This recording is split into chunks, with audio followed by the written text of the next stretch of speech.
Welcome to Surmount classes. Surmount classes के online platform पर आप लोगों का वेलकम। जैसा कि आप लोगों को पता ही है, हम लोग क्लास 10th का मैथ कर रहे हैं और क्लास 10th के मैथ में हमने pair of linear equation in two variable अभी पढ़ा है और उसके अंदर हमने कुछ टॉपिक किए हैं।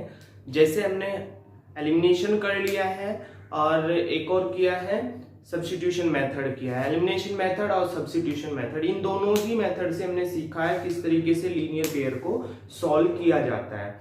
और आज हम पढ़ेंगे क्रॉस मल्टीप्लिकेशन मेथड। आज हम पढ़ेंगे क्रॉस मल्टीप्लिकेशन मेथड और इस मेथड से को हम देखेंगे किस तरीके से लीनियर पेयर को ही इससे सॉल्व किया जाता है, क्रॉस मल्टीप्लिकेशन मेथड। अच्छा, ये मेथड थोड़ा सा उन मेथड से डिफरेंट है, लेकिन ध्यान से देखिएगा, आसान है। ये भी मेथड आसान है, कोई टफ नहीं है।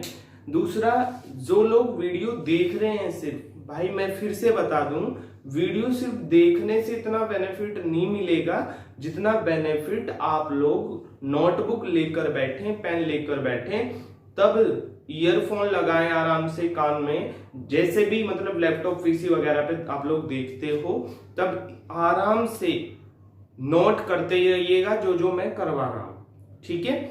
और जैसे जो स्टूडेंट काम कर रहे हैं घर पे, वो मेरे को प्रूफ जरूर दें, व्हाट्सएप पर, फेसबुक पर, कहीं भी मैसेज करके, फोटो क्लिक करके कि भैया सर आज हमने ये काम कर लिया है, ठीक है। तो जिससे मुझे भी थोड़ा सा हाँ यार ये लगे कि हाँ मुझे और पढ़ाना चाहिए। नहीं तो ऐसे तो भाई गड़बड़ हो जाएगा। अगर काम नहीं दिखाओगे तो भाई आगे नहीं बनाऊंगा फिर, ठीक है।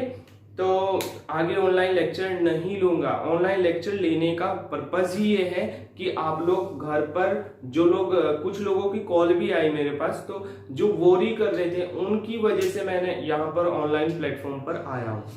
खैर, तो आज हम बात करेंगे cross multiplication method. Cross multiplication method पढ़ने से पहले आप लोग क्या करोगे, कुछ बेसिक बातें आपको पता होनी चाहिए। तीन बातें आपको पता होनी चाहिए। देखो, याद रखनी पड़ेंगी आपको याद रखना पड़ेगा। क्या याद रखना पड़ेगा? जैसे मैं जो लिखवा रहा हूं वो याद रखना पड़ेगा। एक सेकेंड, देखो।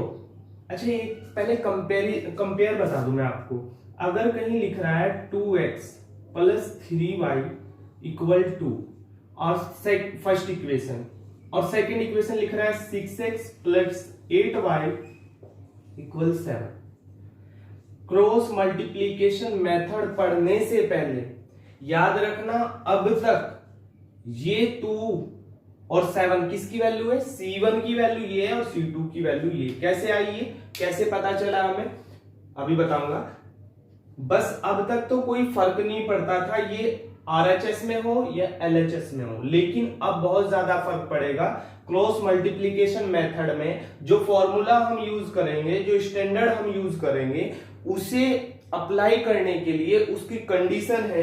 क्या कंडीशन है? वो कहता है कि वो क्रॉस मल्टीप्लिकेशन मेथड कहता है कि अगर जो हमारे पेयर्स हैं लीनियर इक्वेशन के, अगर वो स्टैंडर्ड फॉर्म यानी बेसिक फॉर्म में हैं, तो ही ये स्टैंडर्ड फॉर्मूला अप्लाई होगा, अदरवाइज नहीं होगा।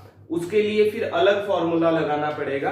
तो आप अलग फॉर्मूला याद करने की बजाय मेरे हिसाब से तो आप लोगों को बेसिक फॉर्मूला याद रखो लीनियर पेयर का, और वो मैंने आपको बता रखा है a1x plus b1y plus c1 equal 0, ये बताया था। a2x plus b2y plus c2 equal 0, ये बताया था। इक्वेशन फर्स्ट, इक्वेशन सेकंड बताया था ना। अच्छा, ये स्टैंडर्ड फॉर्मूला है, तो इसमें और इसमें डिफरेंस क्या है? कुछ भी डिफरेंस नहीं है, बस ये 2 है इधर ले आओ LHS में, ये 7 है इधर ले आओ LHS में। जब ये इधर आ जाएगा और RHS में 0 बच जाएगा, तो समझ लेना ये बेसिक फॉर्मूले की फॉर्म में आ गया। 2x plus 3y minus 2 equal 0। तो देखो, इक्वेशन फर्स्ट ये होगी, तो मैं यहां इक्वेशन फर्स्ट इसे ना मान के किसे मान लूंगा? इसको, ठीक है। और ये सेकंड थी, तो इसे क्या कर दूंगा? 6x plus 8y minus 7 equal 0। ये क्या हो गया? Equation second. इतनी बात समझ में आई भाई।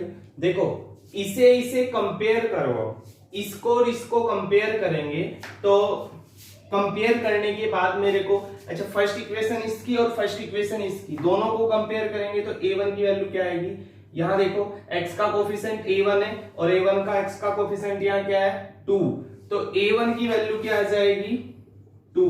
अब यहाँ y का कोफिशिएंट b1 है, यहाँ y का कोफिशिएंट 3 है, तो b1 की वैल्यू क्या आ जाएगी 3, और यहाँ ना तो x है साथ में ना y यानी c है, तो c1 की वैल्यू क्या आ जाएगी, यहाँ कौन है ऐसा -2। बताओ इतनी बात क्लियर हुई क्या। ऐसे ही सेकंड इक्वेशन है, अच्छा ये 2 2 2 कहां से आया यार, ये सेकंड इक्वेशन है ना इसलिए 2 लगा दिया, ये फर्स्ट इक्वेशन है इसलिए इसमें सब फर्स्ट लगा हुआ है 1 1 लगा हुआ है। ऐसे ही सेकंड में x का कोफिशिएंट a2 की वैल्यू क्या होगी 6, y का कोफिशिएंट b2 की वैल्यू क्या होगी 8, और c2 की वैल्यू क्या होगी 7 -7। इतनी बात समझ में आ गई भाई। अगर ये बात समझ में आ गई आप लोगों को तो थोड़ा काम इजी हो जाएगा आप लोगों के लिए। अच्छा आप लोग सोच रहे होंगे अगर किसी ने थोड़ा बहुत 3.1 में सीखा होगा यार ये तो 3.1 में सीख लेते हैं, मैं कह रहा हूँ यही सीखो भाई। अगर यहां सीख लोगे 3.1 देखना कितनी जल्दी हो जाएगी, ठीक है, उसमें तो कुछ नहीं है। इतना समझ आया कि आप लोगों को, ठीक है। तो इसके बाद हम आप लोगों को 3 फॉर्मूले याद करने पड़ेंगे। फॉर्मूले क्या स्टैंडर्ड फॉर्म है वो,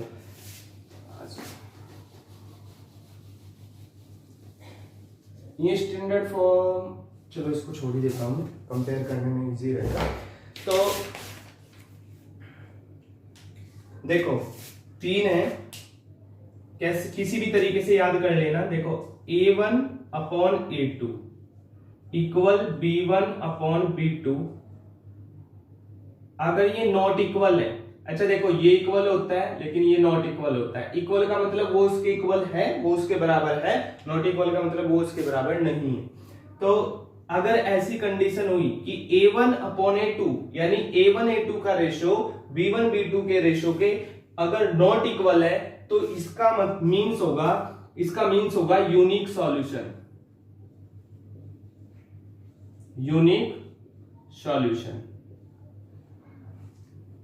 इसका मीन्स क्या होगा भाई, यूनिक सॉल्यूशन।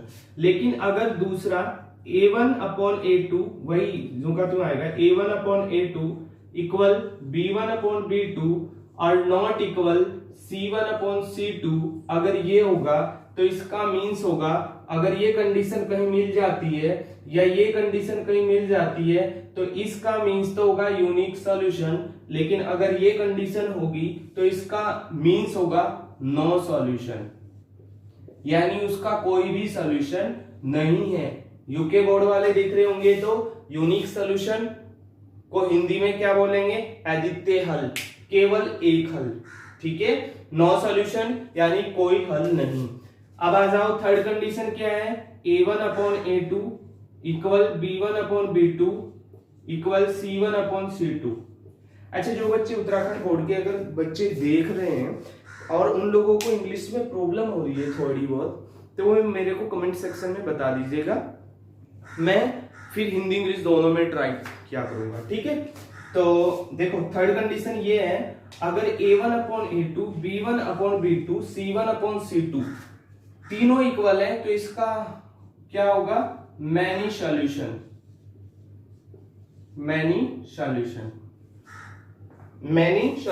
यानी बहुत सारे हल, अनेक हल, ठीक है। तो ये 3 बातें आपको याद रहनी चाहिए। अच्छा यूनिक सॉल्यूशन है तो इनकी लाइनें भी बताई जाती हैं, वो बाद में 3.1 या 2 में बताऊंगा मैं कि उसमें क्या होता है। फिलहाल इतना ही याद करो, इतना, क्योंकि वो सारी बातें बता दी तो आप उसे रटने में लग जाओगे। नॉट इक्वल फर्स्ट के a1 a2 b1 b2 इनके ही रेशो नॉट इक्वल तो यूनिक सॉल्यूशन। अगर सेकंड वाला रेशो सेकंड वाला इक्वल नॉट इक्वल हो गया तो नो सॉल्यूशन, अगर सब इक्वल हो गए तो मैनी सॉल्यूशन। ऐसे याद रखो, ऐसे ही लिख के देखना बार बार भाई, तभी याद होगा, ठीक है।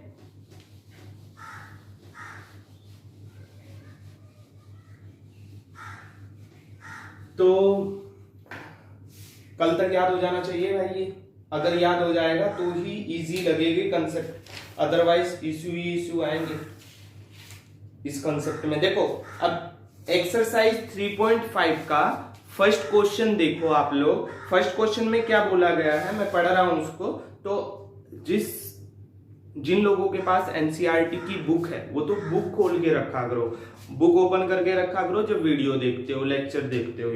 और जिसके पास नहीं है तो वो मेरे से या तो वो गूगल से डाउनलोड कर ले चैप्टर 3 का एनसीईआरटी का पीडीएफ, या वो मेरे से कहीं से कांटेक्ट करके सरमाउंट क्लासेस के नाम से हमारा फेसबुक पेज भी है और फेसबुक अकाउंट है, उस पर मैसेज कर दे, मैं उसको सेंड करवा दूंगा जो पीडीएफ है मैथ का। ठीक है, लॉकडाउन में शायद मुश्किल मिले, अगर मिल रही है आसपास तो ले लो।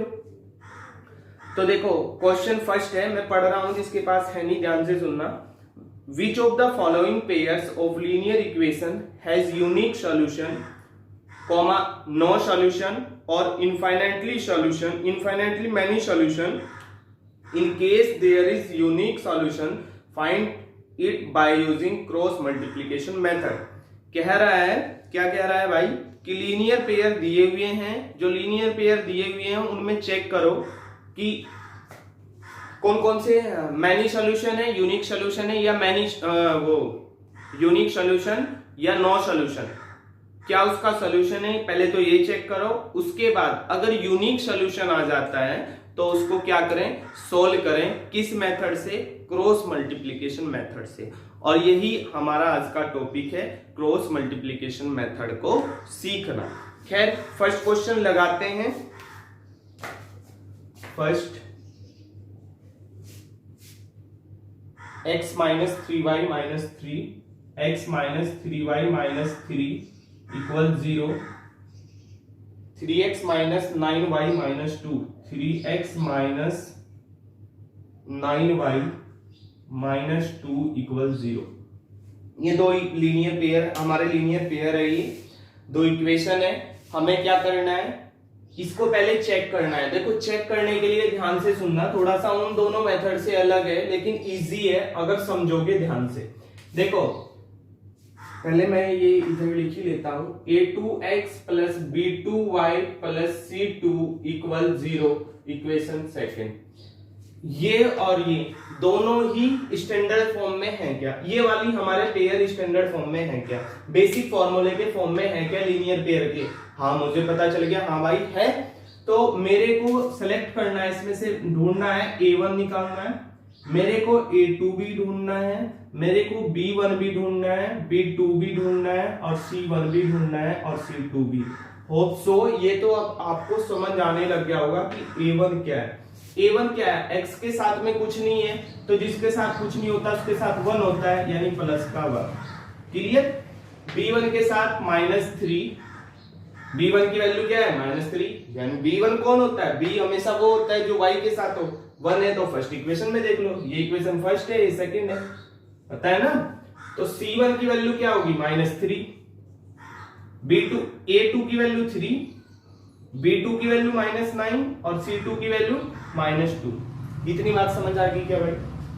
ये हमें क्या करना था, ढूंढना था इनको, a1 a2 b1 b2 c1 c2 को निकालना था। जिन बच्चे को ऐसे नहीं लिखना वैसे लिखना चाहिए यार, ऐसे गड़बड़ होने के चांस कम रहते हैं। ठीक है, अब क्या करना है, क्या करना है, मेरे को चेक करना है कि इसका नो सॉल्यूशन है, मैनी सॉल्यूशन है या यूनिक सॉल्यूशन है। तो मैं क्या करता हूं, मैं देखो कोई भी कुछ भी आए किसी का सॉल्यूशन, आप यही लगाना जो मैं लगा रहा हूं, b1 upon b2 c1 upon c2। ठीक है, तो ये किसका है, वैसे है किसका, ये मैनी सॉल्यूशन का। हमें तो नहीं पता मैनी सॉल्यूशन है या नहीं है, कोई बात नहीं, अभी हम इसको चेंज करेंगे, देखते रहो कैसे। हर में यही लगाना आप लोग, हर क्वेश्चन में मैनी सॉल्यूशन का ही लगाना भाई। ठीक है, अब वो चेंज करेंगे, कैसे करेंगे वो मैं बता रहा हूं आप लोगों को। a1 अपॉन a2, a1 क्या है, ये रहा a1, 1 upon 3 equal -3 upon -9 equal -3 upon -2। देखो माइनस से माइनस कट गया, माइनस से माइनस कट गया, माइनस से माइनस कट गया, 3 1 जा 3, 3 3 जा 9, तो क्या आ गया 1 अपॉन 3 इक्वल 1 अपॉन 3 इक्वल 3/2। मुझे क्या समझ में आया कि यार ये दोनों रेशो तो इक्वल है, लेकिन ये नॉट इक्वल है। जब ये नॉट इक्वल है तो ये भी नॉट इक्वल होगा, और जब ये नॉट इक्वल है तो ये भी नॉट इक्वल होगा। और यहां से आप चेक करो, इसे देखकर चेक करो कि ये सॉल्यूशन किसका था, ये कंडीशन किसकी थी। तो क्या लिखेंगे नीचे हम, A1/A2 so B1/B2 not equal C1/C2, ये लिख देंगे। और इसे लिखने के बाद क्या लिखेंगे, ये किसकी कंडीशन थी, या तो डायरेक्ट लिख दो आप नो सॉल्यूशन की थी ना, है नो सॉल्यूशन की थी। या आप थोड़ा सा लिख सकते हो, क्या लिखना था भाई, देयरफॉर, दिख रहा है नीचे, चलो यहां लिख देता हूं, ये स्टेटमेंट लिखना। देयरफॉर जो स्टेटमेंट अच्छे लिखता है उसकी भी नोटबुक, जो बोर्ड नोटबुक होगी, आंसर शीट होगी, वो थोड़ी अट्रैक्टिव हो जाती है, इसलिए लिख लो भाई इसको भी। Therefore the pair of linear equation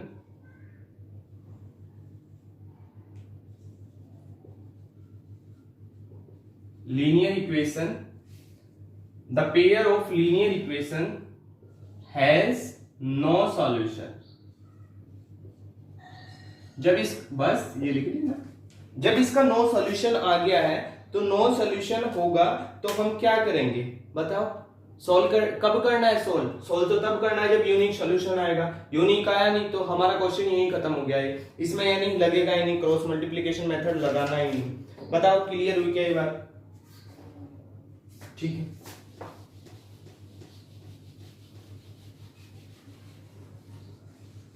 3.5 का फर्स्ट क्वेश्चन था भाई ये एनसीईआरटी में। सेकंड क्वेश्चन देखो, 2x plus y minus 5 2x plus y minus 5 equal 0। Second question है exercise 3.5, 2x plus y minus 5 equal 0, ठीक है। 3x plus 2y minus 8, 3x plus 2y minus 8 equal 0, ये है भाई। इसे क्या करना है, हमें चेक करना है। पहले क्वेश्चन को चेक करेंगे जब उसने चेक करने के लिए बोला है। तो देखो ये इक्वेशन फर्स्ट है, ये इक्वेशन सेकंड है। अब मैं फटाफट ढूंढूंगा a1 क्या है, a1 है 2, मेरे को पता है x का कोफिशिएंट होता है। b1 क्या है, मेरे को पता है y के साथ कुछ नहीं है तो क्या होगा 1 प्लस का। c1 क्या है -5, a2 क्या है 3, b2 क्या है 2 और c2 क्या है -8। होप सो इतना तो समझ आ गया होगा आप लोगों को। तो वही फॉर्मूला लगाएंगे चेक करने के लिए, a1/a2 b1/b2 और इक्वल c1/c2। तो a1/a2 कितना हो गया 2/3, वैल्यू पुट करेंगे। a की वैल्यू 2 है तो a की जगह 2, a2 की वैल्यू 3 है, b1 की वैल्यू 1 है तो इनकी जगह ये वैल्यू रख देंगे 1/2। c1 कितना है -5/-8। देखो माइनस से माइनस तो कट गया, इसको तो छोड़ दो। देखो ये तो नॉट इक्वल हो गया फर्स्ट वाला ही, 2/3 कभी हो सकता है 1/2 के नहीं। अच्छा देखो कई बार ऐसा फंस रहा है आप लोगों को इसमें, 3/6 इक्वल 3/6 है ना।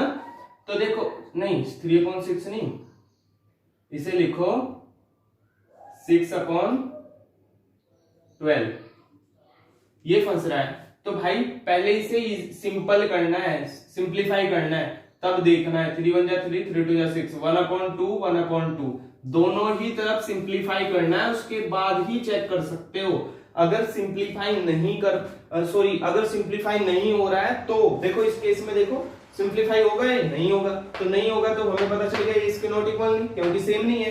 तो ये इक्वल नहीं तो ये भी इक्वल नहीं, ये इसे तो छोड़ ही दो, जब ये पहला इक्वल नहीं है तो उसे तो छोड़ ही दो। अब देखना ये वाली कंडीशन थी क्या, कहीं थी ना, तो ये किसकी थी बता सकते हो भाई, a1/a2 b1 not equal b1/b2, ये था हमारा यूनिक सॉल्यूशन। इसी के ऊपर तो लड़ाई हो रही है तब से, यूनिक सॉल्यूशन, यानी जो क्वेश्चन ने बोला था वो हमें मिल गया। यूनिक सॉल्यूशन हमें मिल गया। अगर नहीं याद रह रहा है तो देख लो, a1/a2 not equal b1/b2 unique solution. कोई बात नहीं, कल तक याद कर लेना। a1/a2 equal b1/b2 not equal c1/c2 no solution, no solution. और a1/a2 equal b1/b2 equal c1/c2 many solution, infinitely many solution बोलते हैं। ठीक है, उधर देखते रहना। आज के लिए, कल तक याद हो जाने चाहिए, तभी आगे पढ़ाऊंगा। देखो a1/a2 not equal b1/b2 unique solution मिल गया। तो अब हम क्या करेंगे, अब सीखना है आपको मल्टीप्लिकेशन मेथड। नीचे सिखाऊं या ऊपर?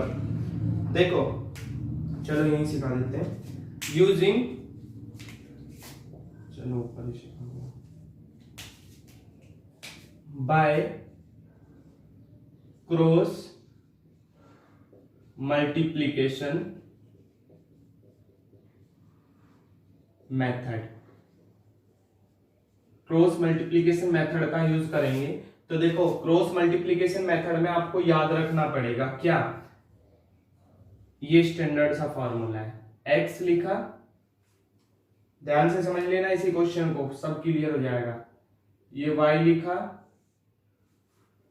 ये करना पड़ेगा भाई मुझे।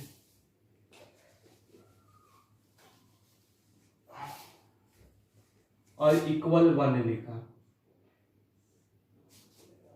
ठीक है, तो x equal y equal 1, denominator इनके खाली छोड़ दिया। अब डिनोमिनेटर में क्या लिखेंगे, कैसे लिखेंगे, वो ध्यान से देखना है। x है तो x के कोफिशिएंट देखो, x के कोफिशिएंट ये है ना, या ये है 2 3, या यहीं देख लो 2 3। तो अगर x के नीचे लिखना है ना तो y के कोफिशिएंट लिखो। y का ऊपर कोफिशिएंट क्या है 1 और नीचे क्या है 2, लिख दो। बताओ समझ में आया क्या? इससे नेक्स्ट कोफिशिएंट यहां लिखने हैं, तो नेक्स्ट कौन से हैं 5, c1 की वैल्यू -5 और -8। क्लियर, -5 -8। अब जो यहां लास्ट में आई है, इस टर्म के लास्ट में आई है, वो नेक्स्ट टर्म के फर्स्ट में आ जाएगी, -5 -8। और इससे नेक्स्ट ये लिखा था ना अभी 5 8, इससे नेक्स्ट क्या हो सकता है, इससे नेक्स्ट तो कुछ है ही नहीं, तो शुरू में आना पड़ेगा, यानी 2 3। और 2 3 जो ये लास्ट में आएगी ये शुरू में आएगी, और इससे नेक्स्ट क्या होगा 1 2, y 1 2। बताओ समझ में आया क्या? इरेज कर रहा हूं मैं, ये लिख लो भाई आप लोग अपनी नोटबुक पे। ठीक है, इतना समझ में आ गया? देखो इतना समझ में आ गया, ध्यान से सुन लो। x है तो x का कोफिशिएंट नहीं देखना, x है तो x से नेक्स्ट कोफिशिएंट देखना है। x के कोफिशिएंट तो ये है 2 और 3, तो मैं y के देखूंगा। y का क्या है 1 और यहाँ 2, तो 1 2 लिख दिया। इससे नेक्स्ट जोन से है वो यहाँ लिख दो 5 8, -5 -8।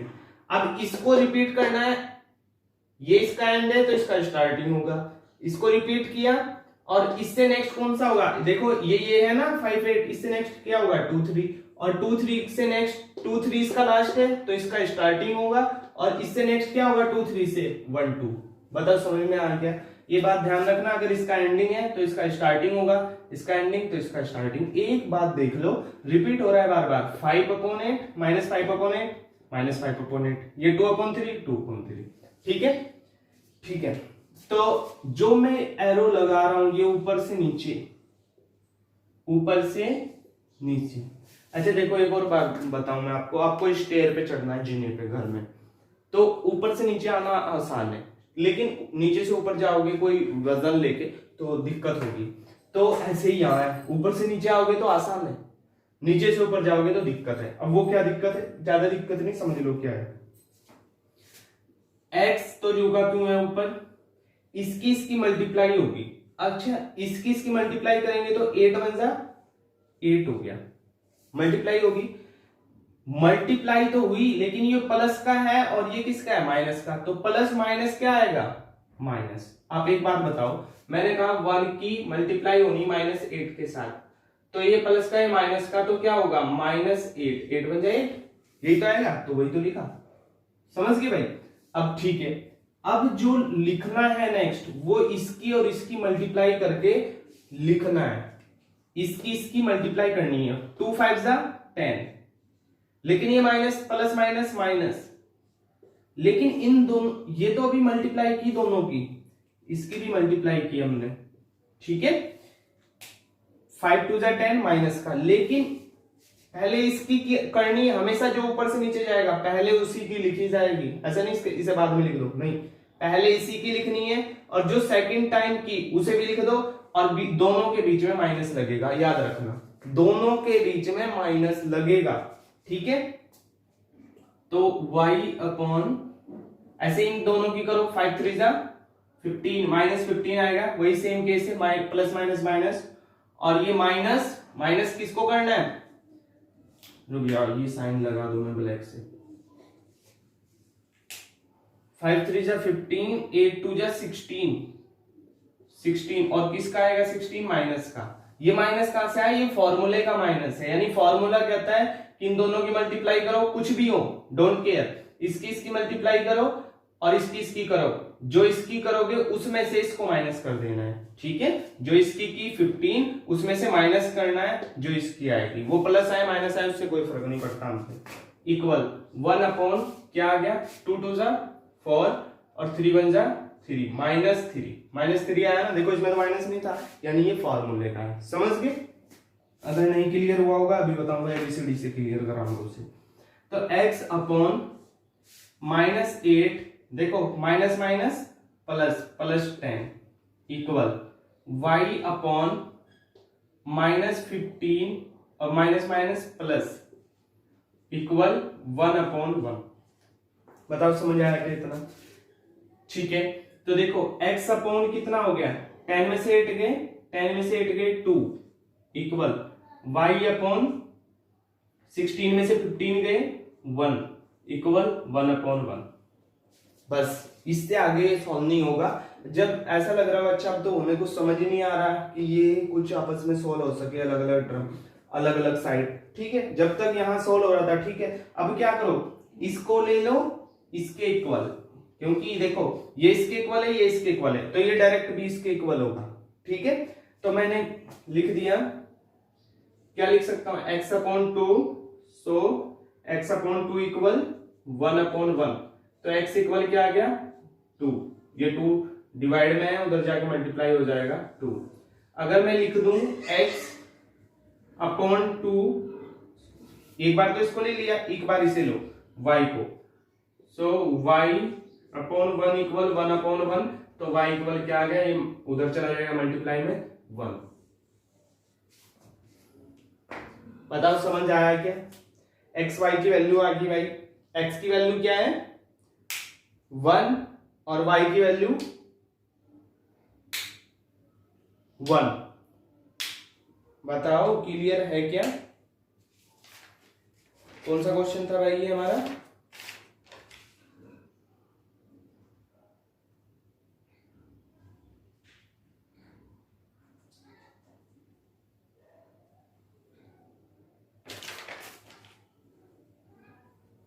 y की वैल्यू 1 और x की वैल्यू 2।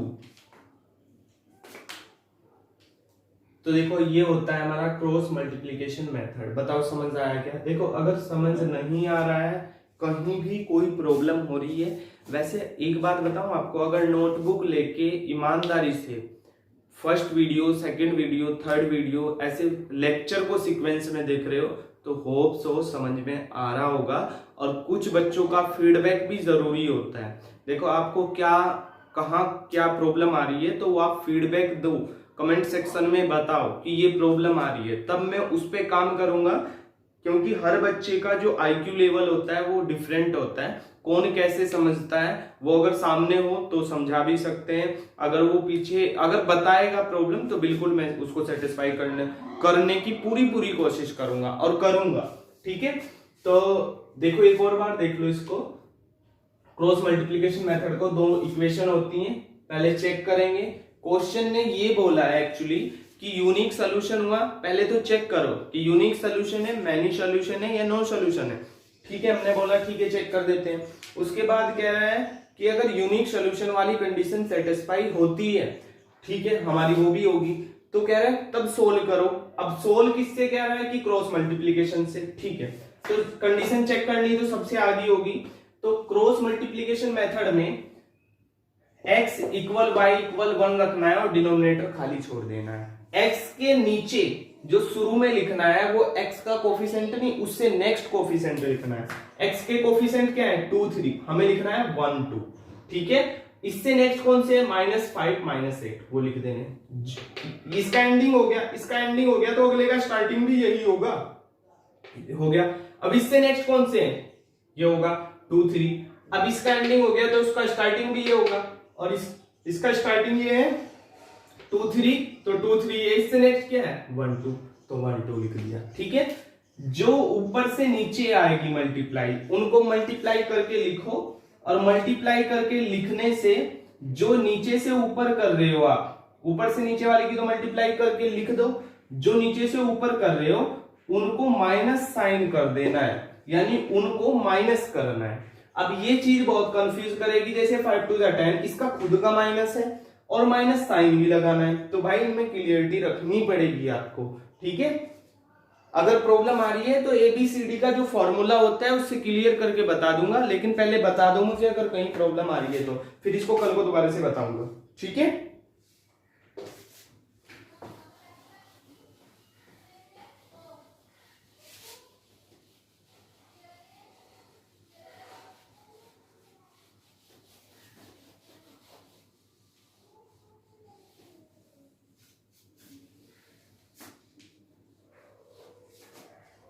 थर्ड क्वेश्चन देखो भाई, थर्ड क्वेश्चन है 3x minus 5y, 3x minus 5y minus 20 equal 0, 6x minus 10y, 6x minus 10y minus 40,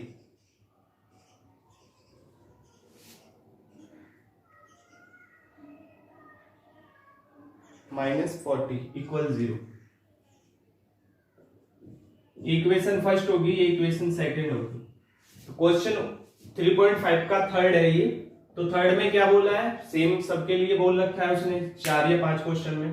तो हम क्या करेंगे, हम लोग क्या करेंगे भाई, इसको और इसको क्या करेंगे, a1 की वैल्यू निकालेंगे, कंपेयर करेंगे बेसिक स्टैंडर्ड फॉर्मूले से। तो a1 अभी तक आपको समझ आ गया होगा, b1 की वैल्यू -5, c1 की वैल्यू -20, A2 की वैल्यू 6, B2 की वैल्यू -10 और C2 की वैल्यू -40, ठीक है। वही फॉर्मूला लगाएंगे, A1 upon A2 equal B1 upon B2 और equal C1 upon C2। Value substitute करेंगे, A की वैल्यू 3, B की वैल्यू 6, सॉरी A2 की वैल्यू 6, B1 की वैल्यू -5, B2 की वैल्यू -10, -20 अपॉन -40। अच्छा, इनमें दिक्कत नहीं होगी बच्चों को, लेकिन बस साइन का बहुत ध्यान रखना है। अगर आप लोग साइन का ध्यान नहीं रख रहे हो तो गलत ही होगा, डेफिनेटली याद रखना। ये माइनस से माइनस खत्म हो गया भाई, क्रॉस हो गया, ये भी 21 जा 20, 22 जा 40, 5 1 जा 5, 5 2 जा 10, 3 1 जा 3, 3 2 जा 6। बताया था ना सिंप्लीफाई करना है। तो 1/2 इक्वल 1/2 और इक्वल 1/2, 1/2 1/2 1/2। कौन सी कंडीशन सेटिस्फाई होगी, ये तो भाई जो लगा के देख रहे हैं वही होगी ना, क्योंकि सब इक्वल आ गए। B2 C1/C2, तो क्या लिखेंगे इसमें, therefore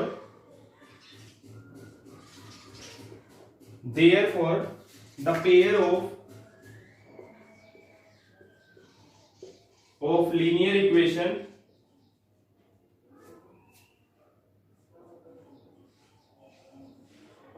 equation has many solution।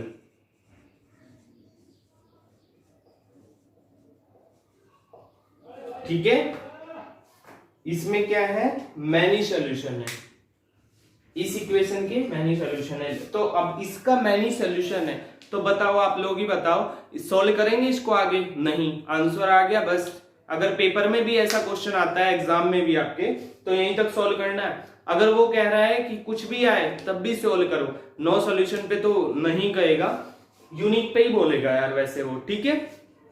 तो अगर कहता है तो आपको सोल्व करना है, अगर नहीं कहता तो सोल्व नहीं करना। जितने भी मार्किंग का वो होगा इतने ही मार्क्स आपको मिल जाएंगे, ठीक है।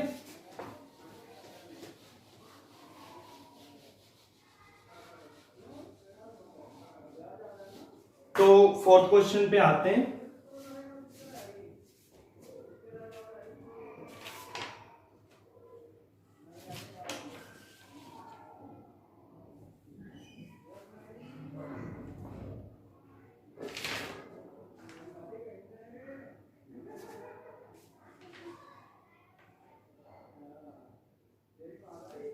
देखो भाई fourth question, x minus 3y minus 7, x minus 3y minus 7 equal 0, equation first. और सेकंड क्या है, 3x minus 3y minus 15, 3x minus 3y minus 15 equal 0, equation second. Check करेंगे क्योंकि उसी क्वेश्चन का पार्ट है ये भी, तो चेक करेंगे, कंपेयर करेंगे स्टैंडर्ड फॉर्म से। अच्छा लिख सकते हो, to comparing standard formula of linear pair. तो कंपेयर करने के बाद क्या आएगा, a1 equal 1, b1 equal minus 3 और c1 equal minus 7, a2 equal 3, b2 equal minus 3 और c2 इक्वल माइनस 15, ठीक है। वही काम करेंगे, क्या काम करेंगे, a1 upon a2 equal b1 upon b2 equal c1 upon c2। a1 कितना है 1 अपॉन 3, b1 कितना है माइनस 3 अपॉन माइनस 3 और c1 कितना है माइनस 7 अपॉन माइनस 15। माइनस से माइनस कट गया, ठीक है, 3 से 3 कट गया, तो 1 upon 3 equal 1 upon 1 equal 7 upon 15, minus नहीं है तो ये नॉट इक्वल आ गया। फर्स्ट वाला ही नॉट इक्वल आ गया तो सेकंड तो नॉट इक्वल होगा ही। अब ये कंडीशन कहां देखी आपने, इसका क्या मीन्स है, तो a1 upon a2 equal b1 upon b2 not equal, तो इसका क्या था भाई, therefore the pair of linear equation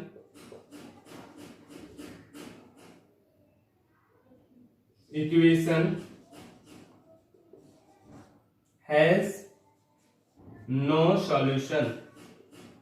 no solution means है इसकी, ठीक है, नो सॉल्यूशन। अब क्या क्या लिख दिया, रुको, लीनियर, ठीक है। उसके बाद अब ये यूनिक सॉल्यूशन आ गया, तो यूनिक सॉल्यूशन पे क्वेश्चन ने क्या बोल रखा है, भाई सॉल्व चाहिए मुझे, तो अगर यूनिक दे दिया आपने, अगर यूनिक है तो भाई सॉल्व करके दिखाओ। चलो सॉल्व भी कर देंगे। अच्छा, जिन लोगों को ये लेक्चर समझ आते जा रहे हैं तो वो प्लीज यार शेयर सब्सक्राइब कर दीजिएगा, जिससे उन बच्चों के पास भी नोटिफिकेशन और उन लोगों के पास भी पहुंच पाए जो लोग घर बैठे सोच ही रहे हैं अभी तक भी, ठीक है। उसमें कोई भी हो 10th क्लास का, मैं जल्द ही 10th का तो कर ही रहा हूं, 9th का, 11th का और 12th का करेंगे, ठीक है। सभी क्लासेस ऑनलाइन कर दूंगा क्योंकि पता नहीं, श्योर नहीं पता चल रहा है कि कब तक लॉकडाउन रहेगा। तो मेरी तरफ से कोई वरी ना करें, और मैथ 10th का साइंस भी बहुत जल्दी लेके आने वाला हूं, ठीक है। तो नो सॉल्यूशन हो गया, सॉरी नो सॉल्यूशन का यूनिक सॉल्यूशन है भाई,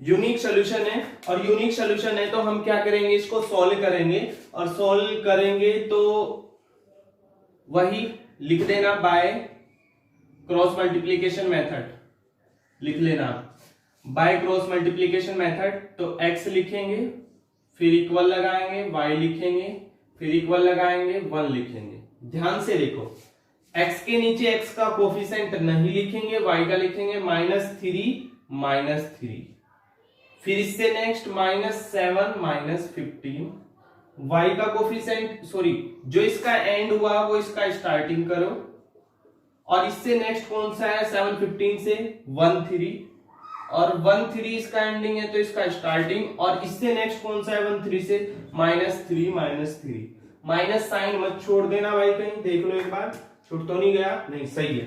तो मैंने बताया था ऊपर से नीचे आओ और मल्टीप्लाई कर दो, लेकिन नीचे से ऊपर जाओ तो भी मल्टीप्लाई करो, लेकिन उसे माइनस साइन के साथ लिखो, यानी उसे सब्ट्रैक्ट करना है।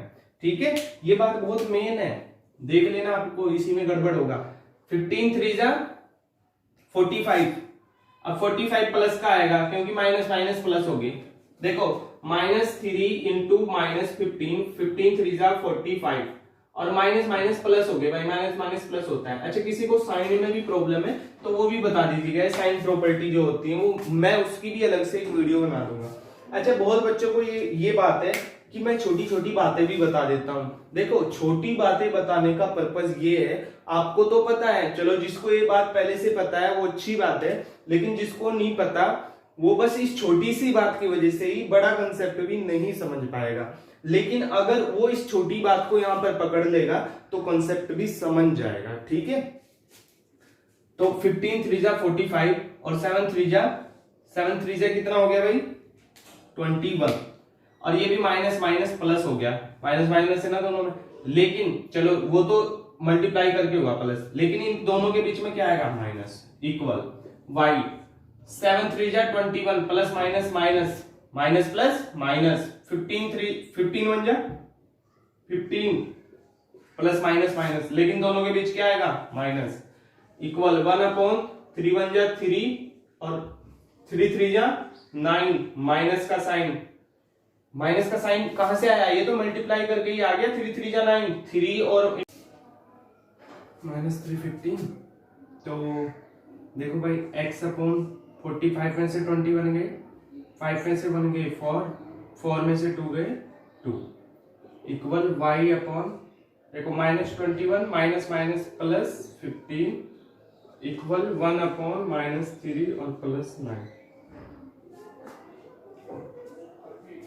x/24 इक्वल 21 में से 15 गए -6 और इक्वल 1/9 में से 3 गए 6। तो एक बार मैं इसको इसके इक्वल रख लेता हूं, x/24 इसे इसके इक्वल रख लेंगे, इक्वल रखेंगे तो क्या होगा, इक्वल 1/6, x इक्वल 1/6 इंटू, ये डिवाइड में इधर आ जाएगा मल्टीप्लाई में, 6 4 जा 24, तो x इक्वल क्या आ गया 4, x इक्वल क्या आ गया भाई 4। और अगर हम क्या करेंगे, इसको इसके इक्वल रख लेंगे, y -6 इक्वल 1/6, तो y इक्वल क्या आ जाएगा 1/6 इंटू -6, 6 से 6 कट जाएगा और y इक्वल क्या आ जाएगा -1। बताओ समझ में आ गया। अच्छा, एक बात है, हम इसको इसके इक्वल क्यों रखते हैं, हम इसको इसके इक्वल क्यों नहीं रख सकते, देखो इसे इसके इक्वल नहीं रख सकते क्योंकि इसमें वेरिएबल इसमें वेरिएबल रख के आंसर नहीं आएगा, सिर्फ इक्वेशन बनेगी। हमें वैल्यू चाहिए, तो वैल्यू चाहिए तो कुछ ऐसे इस तरीके से लेना पड़ेगा कि दो साइड में जो आपस में इक्वल है उनमें कोई भी वेरिएबल ना हो, तो ये दो में वेरिएबल नहीं है तो इसे इसके इक्वल रख लो, कोई नहीं, एक वेरिएबल हो, एक वेरिएबल सोल्व हो जाता है, इसे इसके इक्वल रख लो और इसे इसके इक्वल रख लो। तो एक बार तो इसको इसके इक्वल रखते हैं, एक बार इसको इसके इक्वल रखते हैं, जिससे एक्स वाई की वैल्यू निकल जाती है। होप सो आपको क्रॉस मल्टीप्लिकेशन मेथड समझ आया होगा। ये क्वेश्चन 4 था 3.5 का। और देखो क्रॉस मल्टीप्लिकेशन मेथड में कुछ नहीं, आपको सबसे शुरू में तो वेरीफाई करो, उसके बाद ये थोड़ा सा स्टैंडर्ड है, ये याद रखना पड़ेगा। याद कुछ नहीं, प्रैक्टिस करोगे ऑटोमेटिकली याद हो जाएगा। उसके बाद मैं आप लोगों को बता दूं, ये क्रॉस मल्टीप्लिकेशन मेथड उन एलिमिनेशन मेथड और सब्स्टिट्यूशन मेथड से थोड़ा अलग जरूर है, लेकिन टफ नहीं है। अगर आप इसको ऑनेस्टी से नोटबुक में राइट डाउन कर रहे हो और काम को कर रहे हो, होमवर्क भी कर रहे हो, तो पक्का आप लोग इसको सीख गए होंगे।